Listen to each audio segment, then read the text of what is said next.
आ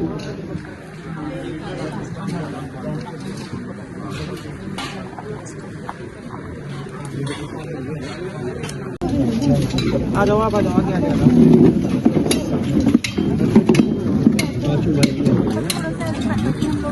बोला गया तो अभी फिर ऊपर से आवाज मार देंगे चले गया तभी अंदर हो गई।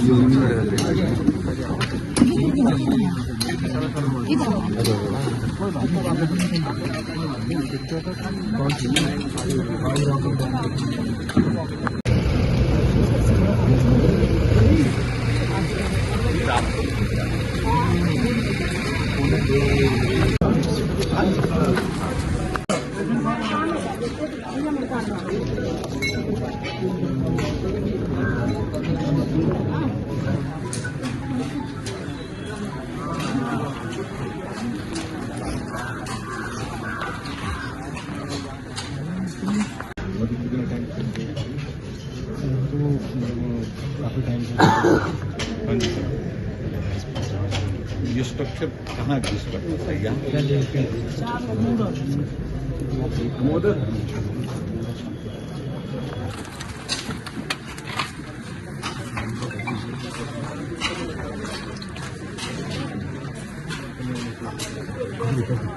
फ्लोर पे सारे पल्ले वल्ले लकड़ी के जल रहे, पूरा राउंड टाइप से आ गया सर्कल में तो सामने सब नीचे आप हो गए। के नीचे आने के लिए रास्ता सारा मतलब सारा लकड़ी की सीढ़ी, सीधे जल गई रास्ता बहुत पुरानी थी। हाँ जी,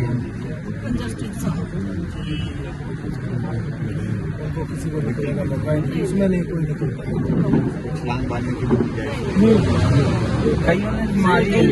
मारी है क्या बचे ज्वाइनिंग स्ट्रक्चर पे चले गए ना, जो और लोग थे वो ज्वाइनिंग स्ट्रक्चर पे निकल गए, तो वहाँ से निकल गए। पहने हुए ना उनके पास शॉल वगैरह कुछ नहीं थे, उनको हमने शॉल दे रहा था, शॉल भी दी, एक गद्दे भी एक ये कि आप लोग सोना है तो एक बोल रहे थे कि भी हमारे पास में 50,000 रुपए लेके आए, वो पता नहीं कहाँ गिर गया साथ में। बेटा तू गया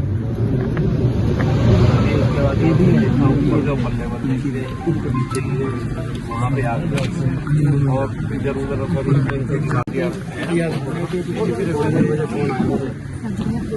आप दूसरी गाड़ी मैं रहता हूँ सर ये बिल्डिंग जहाँ उनकी, तो यहाँ पे सर हम 2:30 पे हम आते सर, एक्चुअली हमारे सो रहे हैं, एक्चुअली मेरा जो रूम है इसके नीचे लगे जहाँ बैठे इसके, पर हम उस दिन यहाँ सो रहे थे, तो हमारे को आवाज़ जैसी आई, फिर हम उठे, फिर हमने बच्चे वगैरह सबको नोट करा दिया, घर से बाहर निकाल दिए। बहुत डेंजरस बात है, आप उसको एक्सप्लेन ही नहीं कर सकते इतना चाहिए। तो यानी कि मतलब कि आप देख लो यहाँ 4-5 किलोमीटर गाँव है, बात कर वहाँ से विजिबल हो रही थी यहाँ की आग। जब ब्लास्ट हुआ उस वक्त आग लग चुकी थी, ब्लास्ट के बाद नहीं आग तो कम से कम हमारे को 2:30 कईयों को 2 बजे लगा था, उससे पहले लग चुकी थी आग, लगती रही उस दिन हवा भी बहुत ज़्यादा लगने का जो थे वो से लगना। यहाँ ये आई पता कितने लोग रहते थे इस बिल्डिंग में सर? पंकज है मकान मालिक, आप इनको पता इनकी बिल्डिंग लोग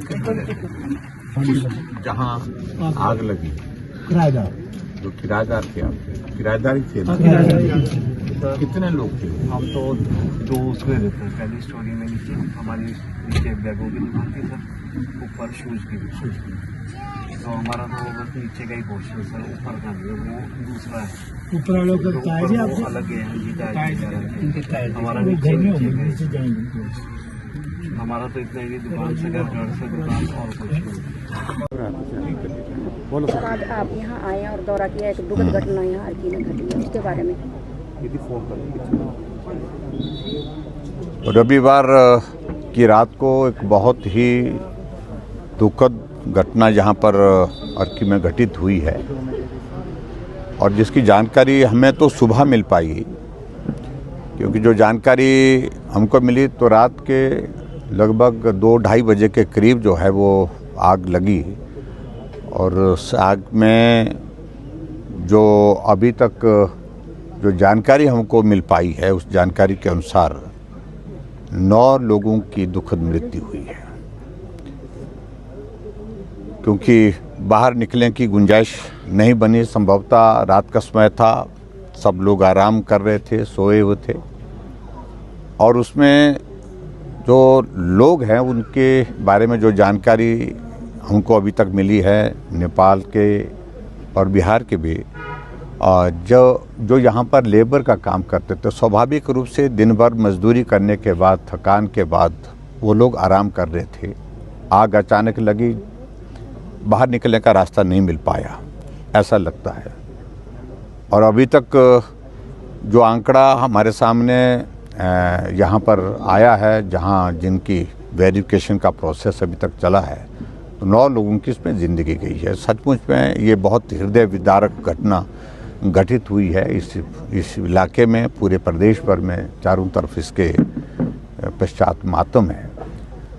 और जो जानकारी ये भी मिली हमको कि फायर ब्रिगेड आई थी, लेकिन ठीक प्रकार से वो परफॉर्म नहीं कर पाए। यहाँ पर पानी की छोटी जो गाड़ी थी उसमें पानी ख़त्म हो गया और भी बहुत सारी चीज़ों को लेकर के, जहाँ दुकानें थी, पुरानी बिल्डिंग थी, ये दुकानें भी पूरी तरह से जल करके राख हुई है, उसमें उनका भी नुकसान हुआ ही हुआ है। लेकिन सबसे बड़ी पीड़ा का विषय हम सब लोगों के लिए है कि जिंदगियां बहुत गई हैं। सामान जल गया, दुकान जल गई, वो नुकसान अपनी जगह है, लेकिन उसके बावजूद जो नुकसान ज़्यादा हुआ है वो लोगों की ज़िंदगियां यहाँ पर चले गई। तो मैं संवेदनाएं व्यक्त करता हूँ सभी परिवारजनों के प्रति जिनने अपने परिवार के सदस्य खोए हैं, और मैं इस बात के लिए यहाँ के स्थानीय नौजवानों का, जिनके साथ अभी मेरा मिलना हुआ, जिनका परिचय यहाँ पर कराया, जिनको यहाँ पर उस दिन रात को जैसे ही जानकारी मिली तो उसके पश्चात तुरंत वो यहाँ राहत कार्य में जुटे, मदद करने के लिए रेस्क्यू ऑपरेशन में जुटे, जितना संभव था अपने जीवन को जोखिम में डाल करके यहाँ के स्थानीय लोगों ने बहुत मेहनत की है, परिश्रम किया है। मैं उनका भी धन्यवाद करता हूँ, स्थानीय गांव के लोगों का भी धन्यवाद करता हूँ, और जो एडमिनिस्ट्रेशन की ओर से यहाँ प्रयत्न हुए हैं। लेकिन चलो, जो नुकसान हो गया, लेकिन अब विषय ये है कि इसमें एक तो जो आग का कारण क्या था ये भी जानना आवश्यक है, लेकिन सबसे इम्पॉर्टेंट चीज़ जो महत्वपूर्ण, इस प्रकार की घटनाएं आने वाले समय में घटित ना हो, इसके लिए एहतियात के तौर पर सरकार को कुछ कदम उठाने चाहिए। और जो प्रभावित परिवार हैं उनको जो जितना हर संभव जितनी मदद हो सकती है मदद देनी चाहिए, यही मैं कहूँगा। और इसके सिवा मुझे कुछ ज़्यादा नहीं कहना है। Thank you.